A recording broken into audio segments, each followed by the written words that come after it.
Hello and welcome back to another episode of Boys Gone Wild, an episode that wasn't really meant to happen, and as such, Andrew's been drafted in as a... And he's not too happy about it. Not too happy about it. I was meant to finally be interviewing Sean Walsh on the podcast, something that's been in the works, a deal that's been in the works for a long time. It's like a transfer that won't go through.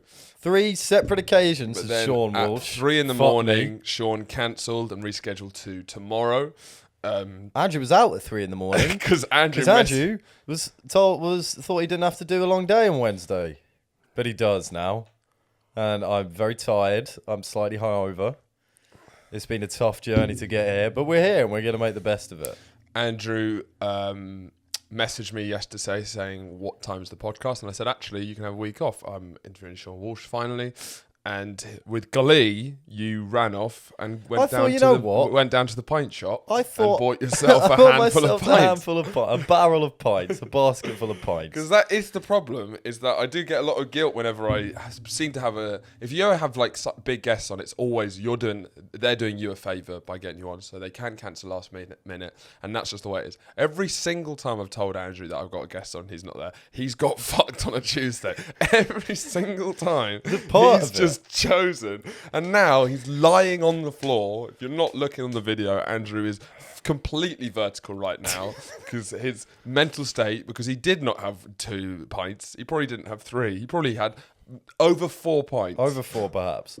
Well, it's nice to have a midweek throwaway every now and again, is what I say. And, you know, when I don't have to do like a 10-hour, 12-hour fucking work day on a Wednesday, I'm going to go out and have a couple of pintos on a Tuesday. But that comes round very rarely. But it's come round. It came round yesterday. And yet again, Sean Walsh, and I'm speaking directly to you now. Sean Walsh seems to want to fuck me over in every way possible. This does seem like a personal attack. Third time this has happened. Yeah. What Sean Walsh is making me do is work 9 to 5 job and then do this fucking podcast after I've gone out. I would not have gone out if Sean Walsh hadn't have said he was going. So, Sean, I don't know what I've done to you. I saw you. Sean Walsh was once, actually. I hadn't seen any famous people before. And he was the only... Was he your first famous person? He was my first famous person that I saw in Brighton. And I looked across at him and I went, that's Sean Walsh. He was standing outside Shakeaway. Never meet your heroes. It begs the question, what have you done to Sean Walsh? That was my point. He has such a personal vendetta against Clearly him. something. Something happened in that Shakeaway. I guess We got coffees. I've been trying to wean off... Well, not trying to wean off coffee. I don't want to wean off coffee. But since I've started my new Wim Hof breathing, I've actually not needed coffee. Do you need me for this Wim Hof? No, I don't need you for this Wim Hof breathing thing. You can take a snooze. But yes, I have been doing my Wim Hof breathing, which is this lovely Dutch man who sounds like an old ancient tree who has seen all time. And I was recommended it to... Basically, there was a friend of mine who was this close to suicide, and then she's tried transcendental meditation and Wim Hof breathing. And you should fucking try it now. It brought her to the happiest she's ever been. And look, I'm not in a bad state. I don't need help. But if that's going to work for someone else, give me the magic beans. Just because you say that doesn't mean it's true. No, it is. You repeat that every morning. It is. That's my mantra. That's what I say every morning. But if you find out that someone else has got back from the brink of suicide, then I'm like, give me the magic beans. Let's see what's happening. So I highly recommend Wim Hof. How often do you do it? Not as much as I should, but it is fucking sick. My stepbrother practices these things, including Wim Hof breathing. Yeah. And he is a very spiritual man, and he likes to take things to their aggressive logical conclusion. And he was doing it out in the garden and ended up fainting, and his mum found him on the garden floor. But Wim Hof, you hyperventilate and then hold your breath, and then it oxygenates your body so you feel this natural high. And since I've been doing it, I haven't needed coffee, which is mental. That's interesting. And I was addicted to coffee. How addicted were you? How many pounds are we talking? Well, weirdly, I was in a position. What's your ppm? Well, I was in a position where if I didn't have one coffee, I was fucked. If I had 2 coffees, I was fucked. You get your knob so out and run around the park or something. No. Well, what would you do then? Can you set up now? Yeah.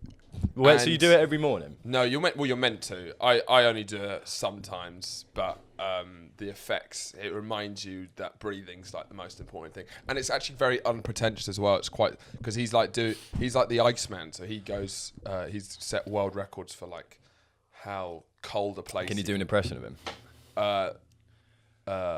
Like a wave, he goes breathing in, breathe out, in, out, like a wave. Oh, like a whiff of what? Like it's a wave. A wave. But he goes like a wave. Like a wave. My name is Jeff, but instead it's like a wave. Like a wave.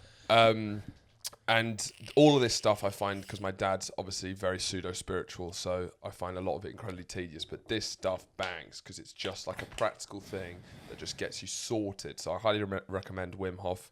But anyway, apart from that, how you been, Drew? My nails are too short. I can't do anything. It's actually been a significant problem. I got the clippers out. They didn't need cutting, but I cut them because I was going to go have a drum, and it hurts sometimes if your nails are a bit too long and you dig in. They didn't need cutting, but it hurt me to cut them every single time. Those are short. They're like child's. They're bleeding. So what does it mean if you don't have? Because I have very strong nails. I think I've got a lot of protein in them, but I have very strong, powerful nails. Fiber. Probably. Maybe. Protein. It's protein. Yeah, I've got, because my hair grows quite quickly and so do my nails. So I have strong nails. Me too. And nice. And then... That was the worst thing in the world. But I find people with weak nails, I find them untrustworthy and churlish in general. How do you spot someone who has a weak nail? You can tell people with weak nails. I promise you, and no one else on the planet has ever spotted someone with a weak nail. When you see people with those sort of like little dumpy, chubby hands that makes you think they eat chips like this. You know those like fat fingers where I just imagine how they eat McDonald's fries. Is they hold them like this. Do you know what I mean? And they like mush them. Yeah, and then eat them like this while clapping. You know what I mean? Those sort of dumpy fingers and weak nails. I hate dumpy fingers and weak nails. Weak nails, the ones where it's like it's all frayed around the edges. It's not just from biting. It's just you can tell that I can't even bite my nails like that because they're too fucking strong. Bullshit. You got weak teeth. I don't have weak teeth. You have soft teeth. I don't have soft teeth. Does soft teeth exist? No. Because I keep hearing jokes about them, and I don't know whether that's a joke or they actually exist. But I've heard enough jokes about them to suggest that they might actually exist. So days into having short nails, what is the views? You could do maybe like a YouTube thing of like video. I went 10 days with short nails. Getting sweatier and sadder every time, every video. It's tough. Like the biggest thing is I actually, although you scoffed at me, I am carrying around a tweezer because to get this little vape thing open to fill up my vape juice, you got to dig in there, and I honestly can't. I can't do it. I have to. So it is an important tool. I can't even open doors. I've got to use the tweezer for that because of the searing pain that I'm involved in. It's obscene. You can see redness on all of them. Yeah. So if you're watching, just be careful when you cut your nails. Unless you're Sean Walsh, then you can cut them all you want. Cut them down to the nub. Andrew's also, I think, is trying out a slightly different side to his personality because he's got a new T-shirt. Seeing as we're over lockdown, we're a relatively broke house, so the new clothes have been rarely brought Honestly, out. It's quite a big moment. It's almost been 3 years. That isn't an exaggeration. Yeah, we really have not been buying new clothes for a while, so we all get very excited when one of us gets one. Oh, very dapper. Yeah. The thing is, we got paid for a sketch we did. Oh, is that when?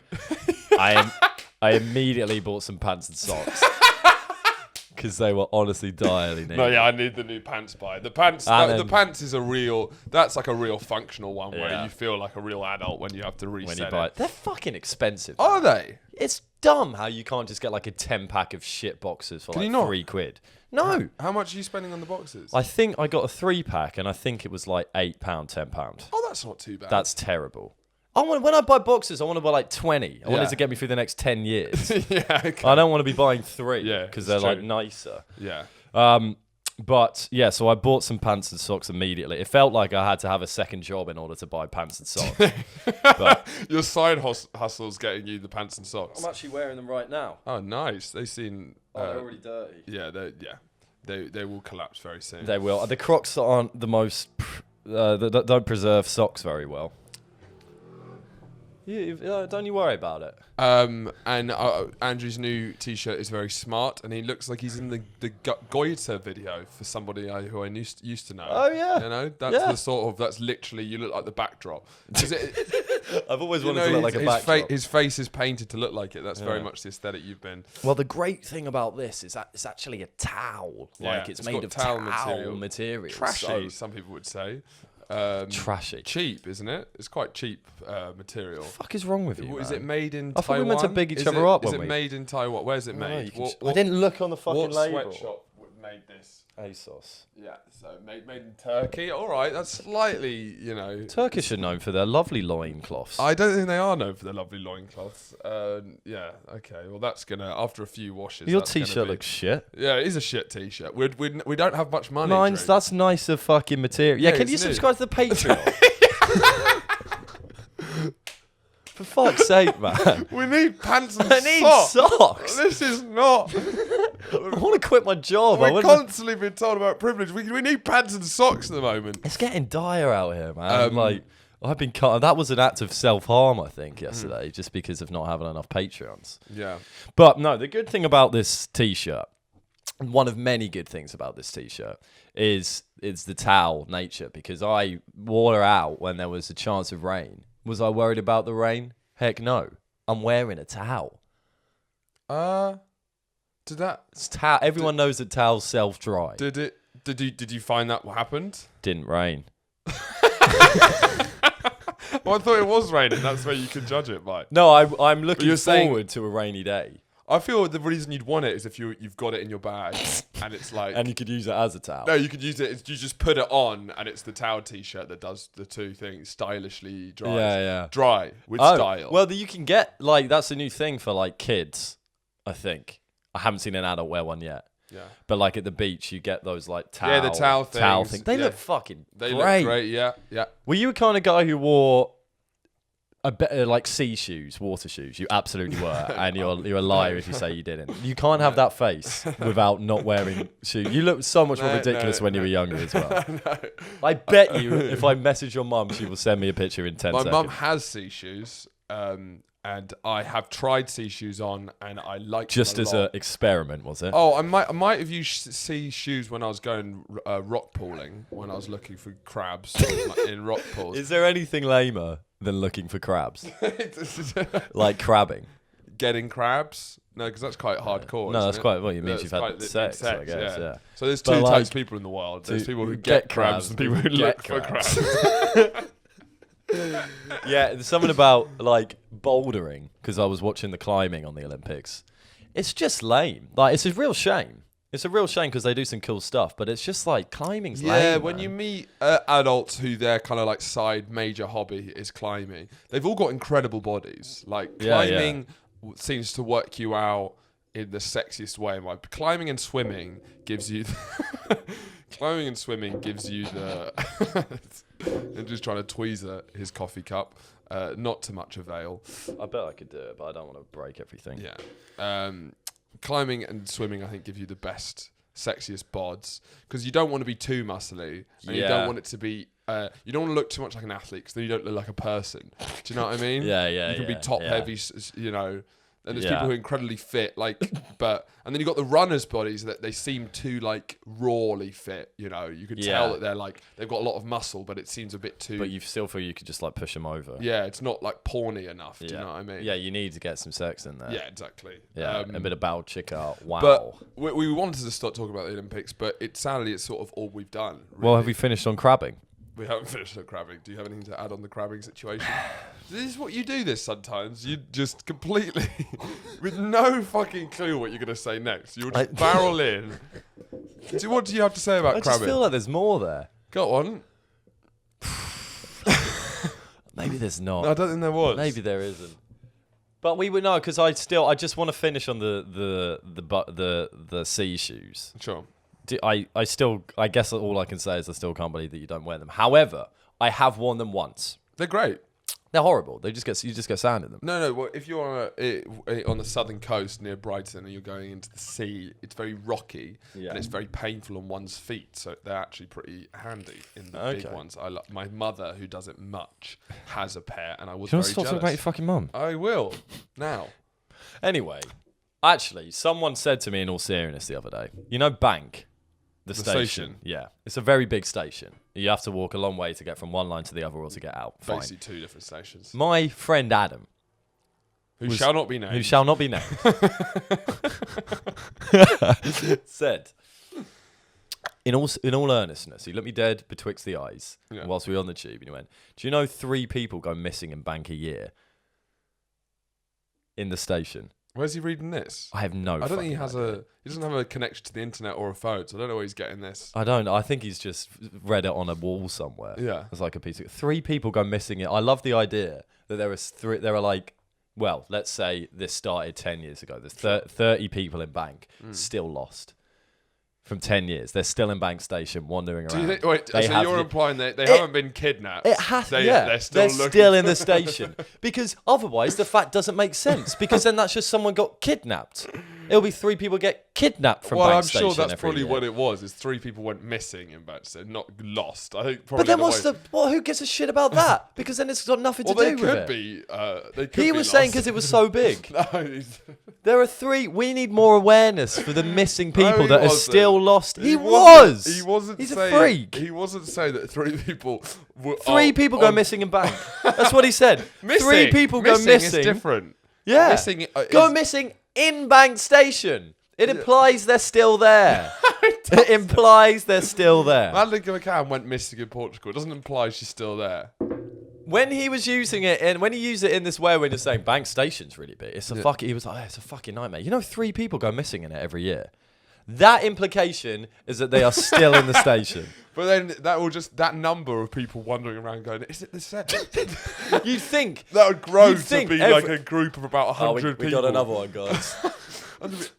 So is the central line, do we walk through here just constantly for 100 years? That means there's a statistic out there that you have a percentage of chance to go missing when you change the tubes in Bank Station. You could be one of those unlucky 3 people that go missing there every year. Either through kidnapping or, hopefully, much funnier, through your if they're all just in a room, cowering together, slowly eating the corpses of the other ones. And that's how it kind of that's the economy and how... Yeah, because it's great that they go missing. Otherwise, what are the other ones going to eat? 15 people, I think, die a year trying to get stuff out of vending machines. no, that's true. No, they fall. Yeah, because they fall on them. That's a way to go, man. That's a fucking way to go, I think. Yeah, and the problem is that it's such a cheeky way to go. If you were a family member of that, it would stop. You would fail to see the humour in it. If your mother died in it, but for everyone else, it is just the funniest thing ever. Do you think you'd still, if your mum died, trying to reach inside a vending machine, and it really? What? When? Would you scoff? How does she go? Oh God! Do you think you'd let a snigger loose? I would think. Right, I'm trying to work out how far removed a family member has to be for me to laugh at that. I think I need to not know them, actually. Sadly, cousins. No, I'd love to say yes, but I'd be lying.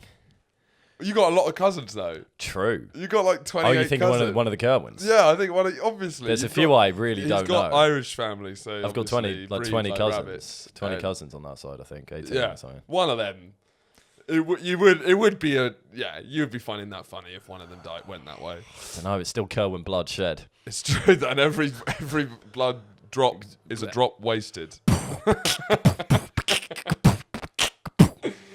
So, the Olympics. We're not going to talk about it too much because I'm sure you're all flipping bored of it. But that's all I've been doing for the last 2 weeks or 12, 13 days. So, heck it. Here it is. What were we going to talk about?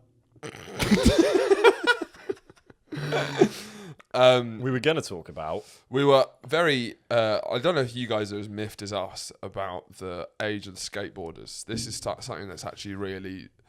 I can't square the circle. I can't work it out. We've just had the youngest British medalist, and the youngest medalist of all time was earlier in the skateboarding. They're 13 years old, okay? female skateboarders, all 13-year-olds. One of them's 12. Is there no better? One of them's 12. Is Why? I say why? They have had 14 years on this earth. Let's say 7 years if they're 12. Let's say at best 7 years with the ability to practice skateboarding. Sure. Why are there not 20-year-olds, 23-year-olds who can? How are they the best skateboarders? How are they better than them? And how are the younger ones beating the older ones, even though they're all young? Because there's 16-year-olds who are also too young, and the 13-year-olds keep winning. Look. Do you lose skateboarding ability? What the fuck is going on? Look, I get gymnastics because you've got to be young, supple, flexible, have no fear, just gotta throw yourself over it.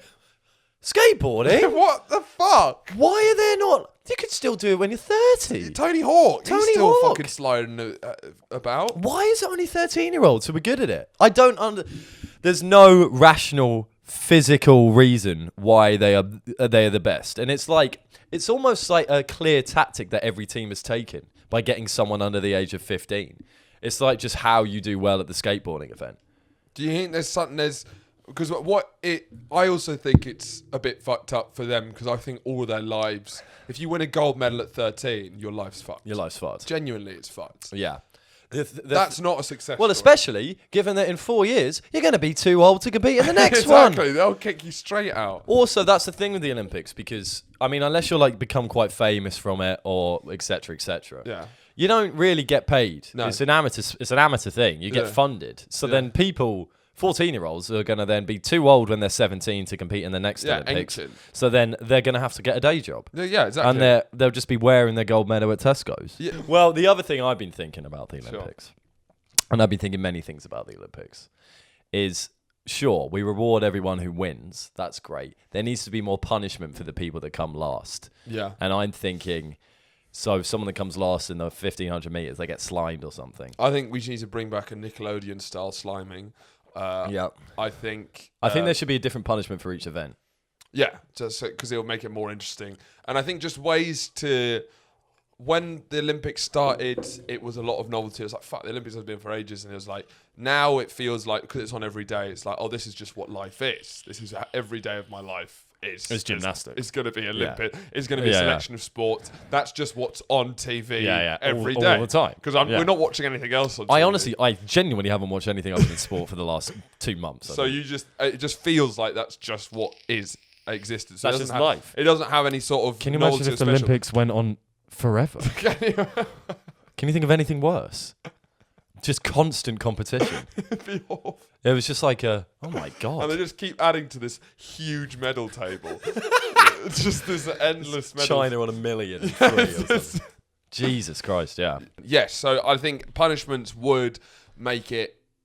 If it was on every day, then punishments would certainly mean there's a spectacle each time. If you had a different one for every sport, because it's nice to see people up on a podium, but imagine a shit podium where they all get different types of slime on where they're standing. We're talking trapdoors on podiums. We're talking trapdoors. Just seeing them disappear. We're talking 20th, 19th, 18th, and then there's one in a trapdoor, one honey and feathers, and then pushed into a... Well, I think it should just be the last person. So it's like on the podium, there's they present the bronze, they stand up and cheer, they present the silver, stand up and get the medal, present the gold, stand up and get the medal, and there's a little section. And in last place, Horatio Gould, and someone just farts on them. Okay, so I'll run down. I'll throw each other a sport, and we'll tell how to skateboarding. What they're going to do? Well, we can't do anything too bad because they're all aggressively underage. So we've got. Well, this is the oldest skateboarding because it's exponentially. Yeah, true. So it's the 17. They'll always be last. The 17-year-old. Well, probably 17-year-old. Skateboarding, I think they have to put on roller skates and we push them down the stairs. Okay. Okay, so that's all right. Pole vaulting. Pole vaulting, I think they need to pole vault into their ex's apartment. So we find out the kind of most personal traumatic thing, and they have to pole vault into that room. How about they pole vault into a pit of pictures of their ex-girlfriend? Well, I feel that would be less awkward than pole vaulting into a window, into the ex-girlfriend or boyfriend's new flat with their thing. Because imagine you've broken up, you've had a tough breakup, you've been in a 3-year relationship, they found someone new, they've left you, and you're forced to pole vault through their living room window. And then just be like, I lost the Olympics.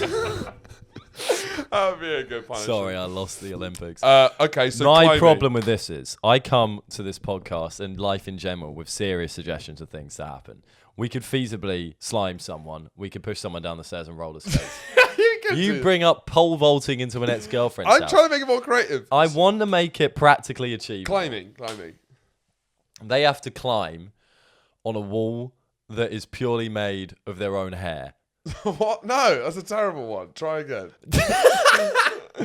Climbing. They have to climb to the top of a wall. And he doesn't know where this is going next. That's what the sport is, so not a great start. And then ring the bell. No, they have to climbing. I guess I'm trying to make it specific. Okay, climbing. They have to. I really can't do this one. Climbing. Give me one. No, I'm not letting it go that easily. Okay. Climbing. They have to wear their own. They have to wear their own hair.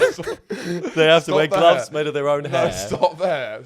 I think the hair's working, man. I think The hair's a bad shout. The hair's not working. Okay. I'm hearing that the hair might not be working. Andrew's not on great form today. I shouldn't be here.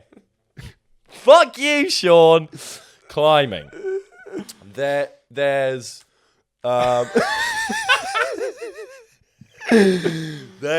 So you just lost the climbing. What would you? I've just lost the climbing.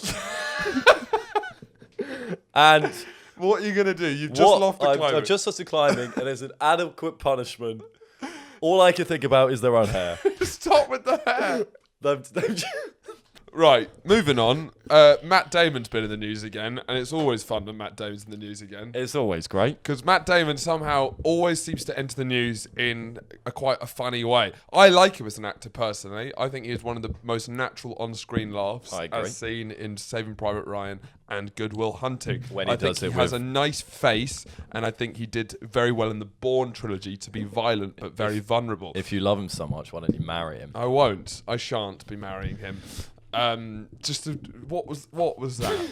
That was just terrible podcasting. I'm not meant to be here. That doesn't mean you can it means this is a free pass to do whatever. Yes, it does. And Matt Damon's is often in the news, and he does seem to do things. He does seem to kind of not get it occasionally. I thought it was funny when he was in that film Great Wall, where everyone was Chinese apart from him. Yeah. And he was playing a Chinese character, I think.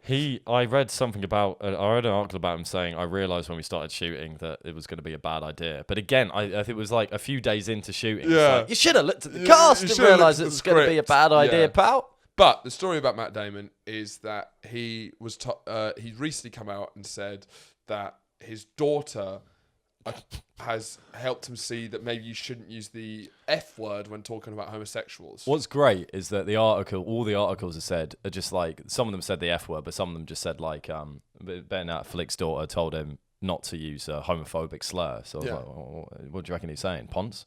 No, I don't think it's Ponce. Puff? No. Well, we know what it is from the other articles. From the other articles, the F word. The F word, and the funniest part is that he said it was only months ago, which is just, there's something so funny about the idea that Matt Damon has been literally been using. I imagine he uses it in every sentence. I think Matt Damon's just completely missed where the world's been for this whole time. It's just the blind spot that man has to have to not realise that that's not acceptable. What about a film much like The Blind Side? Yes. With Sandra Bullock. Yes. But it's called The Blind Spot. And it's about Matt Damon using the F word. And learning that it shouldn't. It's like an Oscar-worthy film. Wow. And he's portrayed as mentally disabled as the person in The Blind Side. Well, this... Yeah. Are they mentally... Yeah, I think so. I've never seen it. It's about that, isn't it? It's about Sandra Bullock helping someone with a mental illness become good at football. I think it's meant that he's very poor. So he has no... And You sure? Yeah, he's poor and black, and she's from a very rich white family. Okay. And I saw someone do quite a funny stand-up bit about how it starts off with her pointing out, with him going, I didn't have a bed at home, and her being like, it was such a moving moment because she was using the guest bedroom. And then throughout the film, she keeps pointing out things like, did you have this at home? Just constantly pointing out things like, Oh, great. Don't have these at home. Did you do trampoline? You weren't... do you want to you go on that? Yeah, I bet you've never been in one of these before. This is a chair. Nice, isn't it? Just trying to have that emotional moment of him sitting down like, oh my God. This is the first time I've sat down in 20 years. Sat down. It's so moving. But I think that would be an incredible film with the Oscar-style trailer of like Matt Damon stars in The Blind Spot and hit just like beep. So is he playing every time himself? him just saying. Well, we just just using it in every single sentence. And then his daughter. His daughter. And then she's like 6 years old. And she's like, Dad, I feel. I don't want to overstep my mark here, Dad. He's like, fag! He just calls everyone there. Fag! Fag! your dinner's ready, fag! It's like Dad! Stop! All right, fag, over here. Okay, faggy! And then everyone's like, hey, Matt. And he's like, hey, fags. It's like, he doesn't even know what the word means. What it means at all, yeah. He just calls everyone fag. What a fucking maniac. I mean, he's there's also been a lot of, backlash because he has... God, it's fagging hot outside. Matt! Stop! Because he's played a lot of gay parts. He's played a couple of gay parts. Yeah. Is he gay in The Talented Mr. Ripley? I watched the first 40 minutes of it. I think so. I think he's bi in a sort of psychopathic way of anyone I could fuck. Yeah, okay, I feel that. But hilariously off the mark, Mr. Damon. I mean, he was, because I think he was using it in one of his films. I think he was improvising and he was using it on set. Which is fucking... Stick to the script, Matt. Why? This is how I speak. He's like the worst improvisational jazz musician ever. Yeah. It's and now for a freestyle riff from Matt Damon. How can he be like someone who's going to be that drilled into PR and stuff? He has to watch his words a lot. Given that he's Matt fucking Damon and given our climate and everything, it just seems like these years haven't happened to him. And how can what I'd love to see the conversation and him reacting defensively immediately, thinking there's nothing wrong with the word whatsoever. And then I don't get how you can then get to this point where it's suddenly dawned on you at this day and age. But that's our Matt Damon. That's why we love him. I'm more here for Matt to come out with more good gaffes like this because he's a funny level of celebrity to have this sort of gaff. I think it's going to be great in 10 years when he's like, my daughter, she's now a lot older, and she said, and now I realise maybe I shouldn't be using the N-word all the time. I'd love it, if the words get progressively worse. Yeah, and it's just constantly him going out like, and maybe it is wrong, and like trying to pat himself. It's more the way that he was trying to pat himself on the back for not using it. I've learned a lesson. I've learned a lesson. Blackface, I shouldn't put on shows for my family with blackface. I should stop hosting minstrel shows in my living room. I'm not going to do it because it's racist. And my daughter told me so. And I trust her. And I trust her opinion. Even though I don't understand it myself. I understand that. I can listen. He's in a nursing home and she's still coming out and he's still learning things. I'm looking forward to when these kind of celebrities age. Because we've grown up. So someone like De Niro and Pacino, they've always kind of been old for us. Yeah. But then they were young. They were once young. Do you know what I mean? Like imagine when Dua Lipa's 80. Yeah. It's going to be fun. Yeah. I think everyone is going to look better. Because if you look at... There's pictures of 40-year-olds in the 60s, and they genuinely all look like 70-year-olds, 60-year-olds. So everyone's going to look progressively better. If you look at the old actors, they all look like shit. Because they didn't understand anything about aging. So they just drank like shit. The sun damage... all of that stuff. Yeah. So people are going to look better for longer, but still it's going to be fascinating when Dua Lipa is 80 years old. Because she's tall and long and elegant looking. Because she's going to die like the rest of us, man. But I reckon her back's going to give in. That's what's going to happen. I was going to say, I can see her on a Zimmer frame. I think Zimmer frame is for Dua. What do you think Justin Bieber's going to be like? Justin Bieber, I think it's going to be I think he's going to have a bit of a Bernie Sanders sort of look. Yeah. I think it's going to be like... Yeah, floppy. Kind of He'll still have hair, but it will be sparse. Or he will have a huge full head of hair, and it'll be like his swirling hair when he was like 14. Maybe but he'll all white, all white. Oh, I would love for him to kick it back to when he was 15. Yeah, but I mean, this has been said many times before, but it is still very interesting. It's like when we think of old people, there's such an old person aesthetic, but that's just what people did back when they were younger. Yeah. So now, are we going to have when the TikTok generation is 80? Yeah. Is it going to be the sort of like the towel chains, shirts? The towel shirts. I can't even think of anything. Well, no, there is a certain amount of, because I can even feel it now a bit. I mean, because when you're getting a little bit older, you begin to start caring less, essentially. Yeah, you start throwing F-bombs. I'm waiting for someone to tell me it's wrong. Yeah, up until that point, it's not wrong. But you start, like, you can't be bothered to spend your disposable income on stuff like clothes. And, like, once you become a parent, perhaps... That's when you care less. That's when the dad... That's when the sweater vests come out. Yeah, that's when the trousers get fat as fuck. You get your Ben Sherman shirts out. They're always striped. Yeah. Always striped. Practical footwear. Because you've got to take the kids to basketball practice. You can't be rocking up in Stussy. And why the fuck are you're not surfing ASOS looking for the hottest new trends, because you've got a basketball team worth of kids to run. You've got bills to pay. You've got bills to pay. I've got to do my taxes. Exactly. So I have noticed that more and more. So I think maybe there is a more generic old person look that would sort of... I believe, give it a few years. And a few. I want so to. You're going to be like 27, and you're going to be Zimmer framing out of here. I want to usher in loafers a lot earlier than necessary. Yeah, sure. Slippers, sweater vests. I mean, I think there's a move towards that in general, because people are loving dad bods at the moment, aren't they? There's a whole dad movement, because everyone wants to fuck their fathers. Sure. So I think let's bring in the fashion of the dad. I think that's been brought in like 3 years ago. Probably. Like the dad shoes. Again, I'm pretty out of touch with it. Yeah. Well, what are the dad shoes? The dad shoes are the... Clark's slip-ons. No. It's the big chunky... Fat Fish.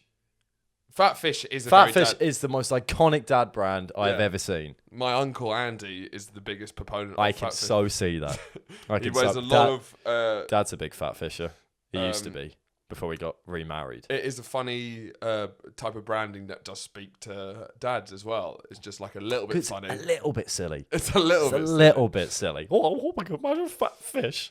But yes, on Matt Damon, speaking of cunty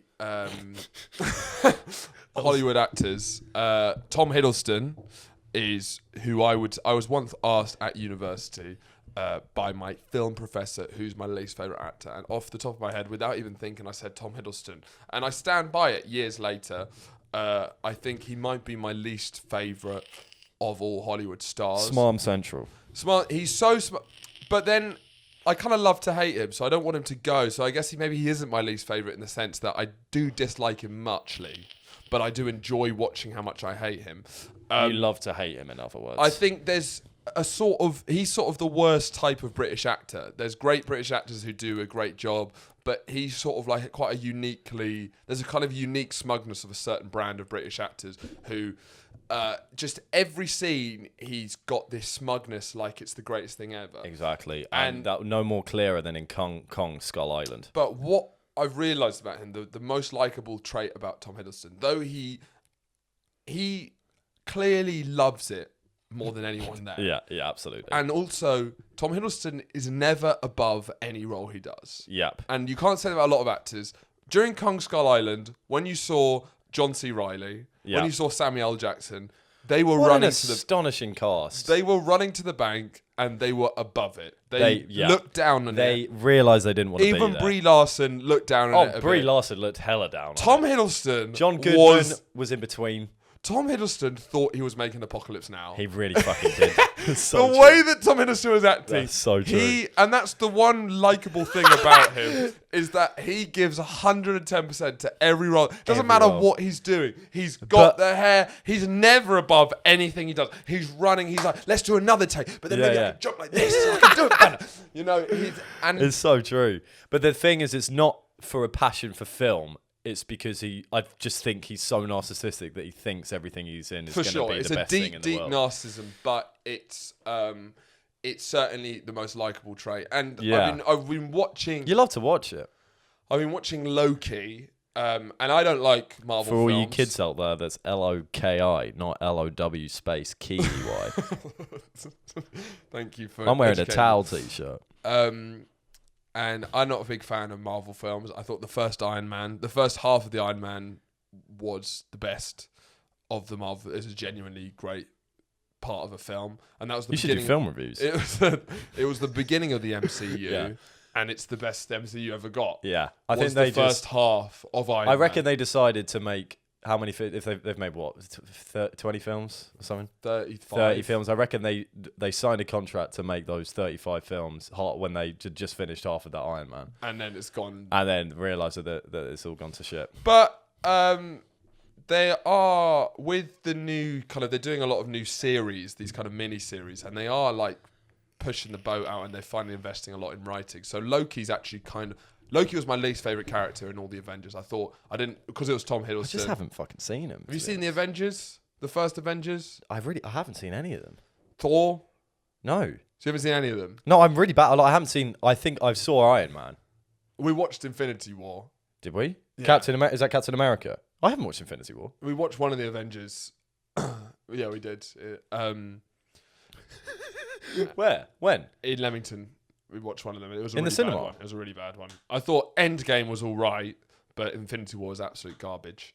And I'm not a fan of it. And I think Tom Hiddleston's character I found very uninteresting. And he plays Loki, the god of mischief, but isn't really that mischievous. He's just a cunt. Yeah.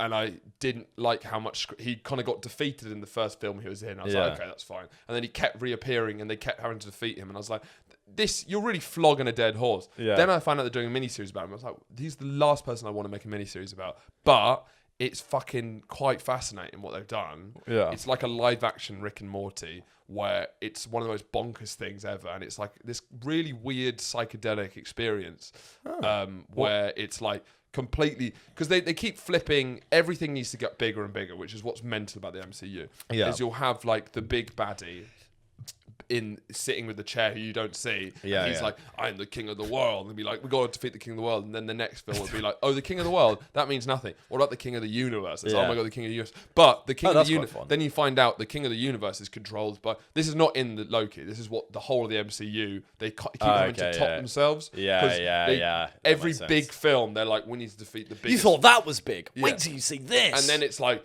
but actually the universe is all controlled by, and now Loki. I am the king of time. So Loki implies that there's the timekeepers, No shit. and it's all run by this bureaucracy that looks like this sort of like quite like that. West German aesthetic, East German Like aesthetic, the a goblin, Stasi. like the Goblin Bank in Harry Potter. Yeah, but more East German, East Berlin in the 70s okay, is the yeah. aesthetic they've gone for. Yeah. And it's this kind of a bureaucracy with Owen Wilson working there. I was going to ask who's the other bloke in it. Yeah, Owen Wilson works there. Wow. And basically That time. they're That's like not good, they're Owen like Wilson. pen pushers who try and make sure that time doesn't have any divergent strains. I like that. And it's great. The like concept's great, and I really liked it. And then it's starting to lose energy because Yeah. they had there's an infinite amount of Lokis, and then they introduced us to a new Loki, and it was really disappointing. And is he also Tom Hiddleston? No, sadly, I wouldn't mind. I'd like Tom Hiddleston. I'd Yeah. enjoy that, but sadly, it was an incredibly boring choice. But I'll let you watch it. Who was it? Well, it could have been I'm not anyone. gonna watch it. It could have been Danny DeVito. There was like He doesn't get enough roles. because it was the idea that it was Loki in a different timeline, so it's not the same person, but it could be anyone. Who is it? It's just this like Oh, just a random actor. it's this like 30-year-old British female actress with like a short bob who literally looks like you just see her in a coffee shop, Yeah, okay. and it was just like and she's like a fine actress. Should have been Dwayne The Rock Johnson. It should have been someone funny. I wholeheartedly believe that Dwayne The Rock Johnson and Danny DeVito should be in every film. What would be the plot line? No, in every film. Okay. Every single film. Well, Dwayne the Rock Johnson. Even if it's just the two of them walking past on the street. Yeah. Dwayne The Rock Johnson is getting close. Jungle Cruise is coming If out. I was gonna make a film with Dwayne the Rock Johnson, I would probably do a David and Goliath film where Yeah. Danny DeVito plays Goliath and Dwayne the Rock Johnson plays David. Okay. So there's a giant Danny DeVito and Dwayne the Rock and he's in this fight with this tiny Dwayne the Rock Johnson. I love it. I'd make Dwayne the Rock Johnson put on like 15 stone and then cancel the filming. He's too smug about it. He's too smug. So you think it's gonna be a big Oscar-winning film? Yeah. I'm like, you've got to do it. This is going to be like you kind of move out from the kind of blockbuster films into some more art house stuff. This is going to get you your Oscar. Oh, sorry, it's cancelled. And then he's just fat because he's like, I love to hate him as well. I like looking at his head. It's just astonishing. It's just, is it ginormous? Is it round? I can't really get to grips with it that much. Yeah, apparently, when I was briefly a runner on a film set, I heard that the producer who'd worked on a film earlier with Dwayne the Rock Johnson, they had to play like something ridiculous. She was furious because the production had to pay like $2,000 a day for a hairdresser who made sure that no hair ever appeared on his head. So it was just any time. That's how he keeps his head. So there's just one guy. Fair enough, because every time a hair appeared. Fair enough, because can you imagine Dwayne the Rock Johnson with just one hair? That's true. He'd lose everything. But if you think about how quickly like a beard grows back, that's what's happening with your head hair, and he has to just make sure it's trim. You know, They'll trim. Yeah, he has to make sure it's trim. He would lose all power, all respect, and all of his legacy would be destroyed if one hair appeared on his head in a film. True, there's something powerful about a fully. I don't think $2,000's enough to make sure that doesn't happen. Yeah. We've got to the end of the show. Sean, if you're listening, you know where I live. Let's have a fight and let's do that. Thanks for listening, guys.